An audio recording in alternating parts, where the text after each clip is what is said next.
let's take a look at cranial nerve 5, the trigeminal nerve.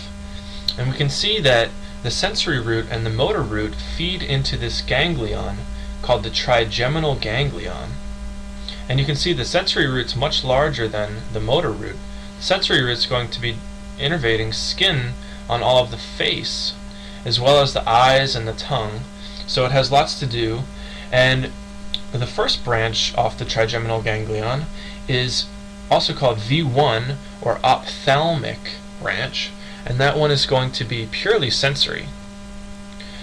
V2 is the maxillary branch, and that is also sensory. Finally, V3 is sensory as well as being motor.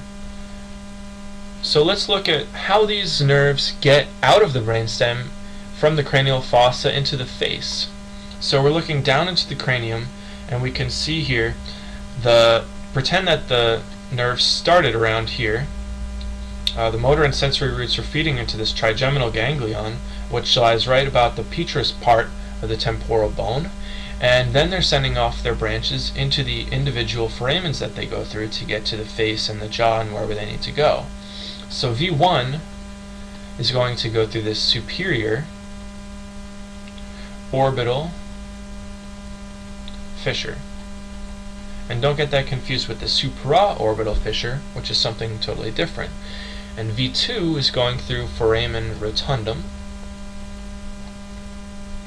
Finally, V3 is going through foramen ovale. So let's look at these branches in a little more detail and see what the smaller divisions of them are and what they do specifically.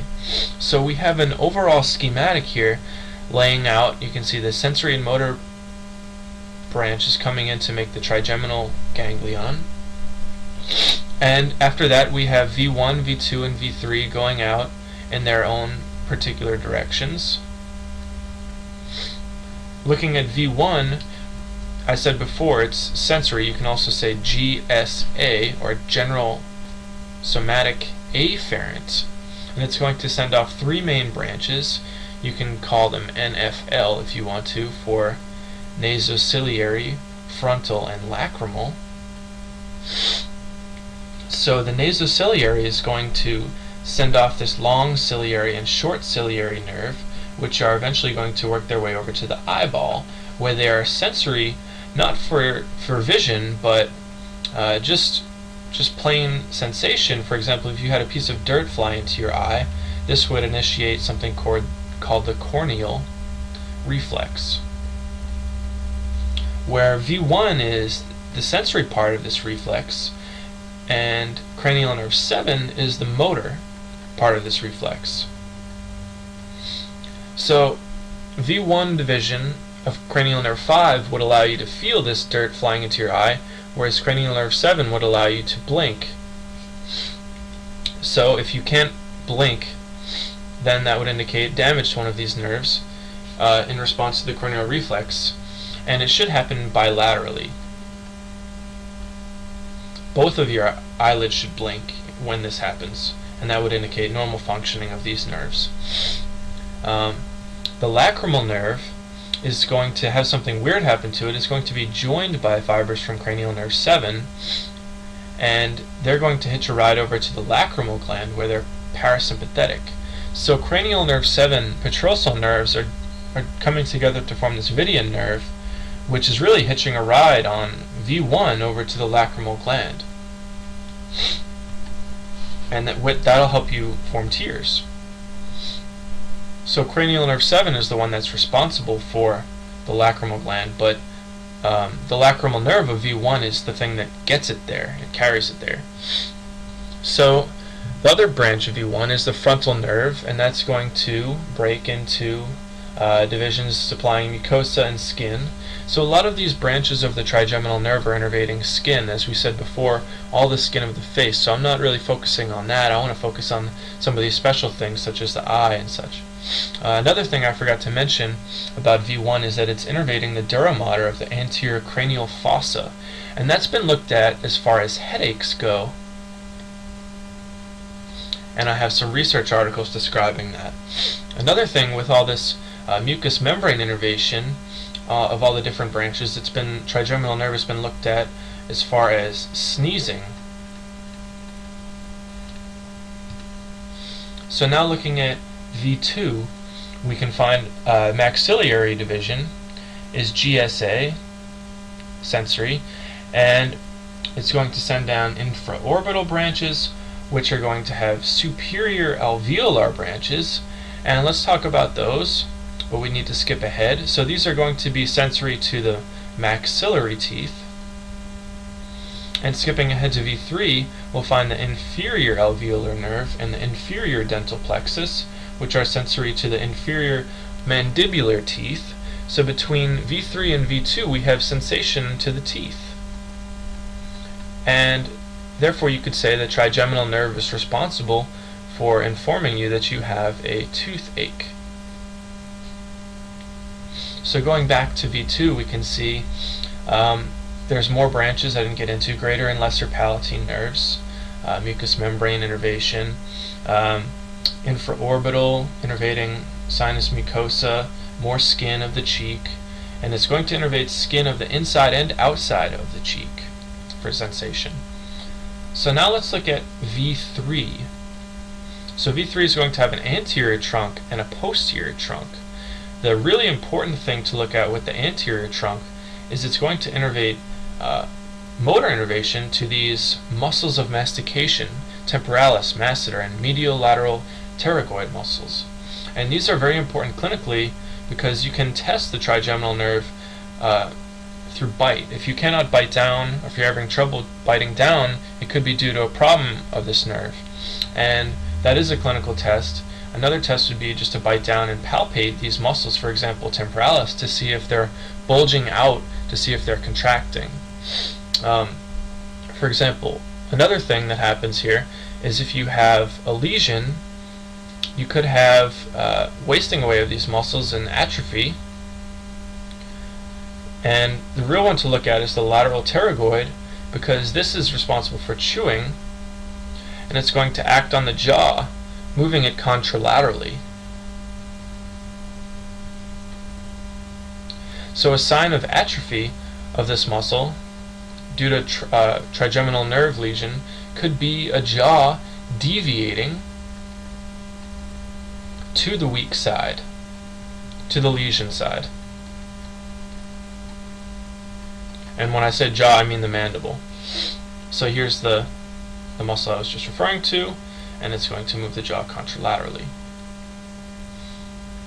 So another really important thing here for V3 is the lingual nerve, and that's going to join again with cranial nerve 7, chorda tympani, and they're both going to ride along to the anterior 2/3 of the tongue, whereas cranial nerve 5 through the lingual nerve is just sensory, and cranial nerve 7 is special sensory, which is doing taste. But they both travel together to get there. The other muscles that V3 innervates aren't mastication muscles. They are tensor tympani, veli, palatini, mylohyoid, and anterior belly of digastric. Those have varied functions. For example, tensor tympani is going to help reduce loud sounds. So let's get a look at the nuclei for trigeminal nerve and see where they come from in the brainstem and the midbrain. I have this schematic here laying out all the nuclei, and another schematic showing the external surface, the ventral surface of the pons and medulla. So the sensory nerve are all on the lateral side here, and the motor nuclei are all on the medial side of this imaginary line here. So we can see D, letter D, is the mesencephalic nucleus of trigeminal nerve, and that's responsible for unconscious proprioception to the muscles of mastication. Next down we can see I is the principal sensory, so principal or chief sensory of trigeminal. And that's responsible for conscious proprioception from the face. And it's also responsible for discriminatory touch and vibration. So a good way to distinguish these two nuclei is the mesencephalic nucleus is responsible for unconscious proprioception, whereas the principal or chief nucleus is responsible for conscious proprioception. So that's a big difference between the two of them. And there's one more sensory nucleus I want to talk about, and that's the spinal trigeminal nucleus, indicated by letter J. And that's responsible for the modalities of pain and temperature.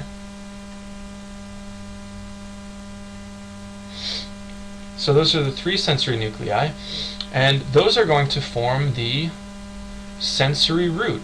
Whereas you can see over here, this small one exiting from the pons is the sensory root of trigeminal nerve.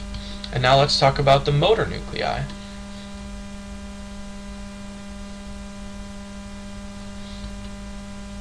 So we can see by letter G here we have the motor trigeminal nucleus.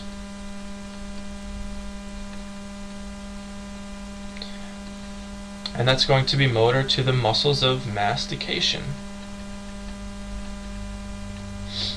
And you can see that exiting from the pons right here. The sensory one is the big one, and the motor one is the small one. And they're exiting from the pons. This here is the pons.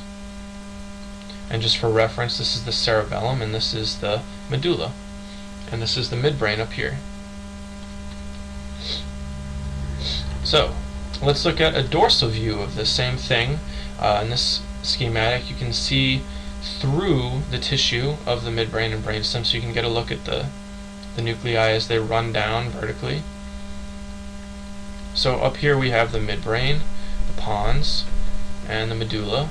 Here's the stria medullaris separating the pons from the medulla, and here's the inferior colliculus separating the midbrain from the pons. And I have a transverse section of the rostral pons, which is about this region right here, the upper or so half of the pons. And over here you can see labeled as the mesencephalic nucleus, and that would lie right about here.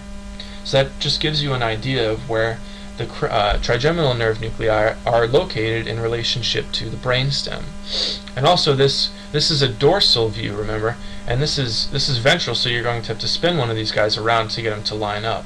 And it is on both sides. Don't let this confuse you. The nuclei run all the way down bilaterally.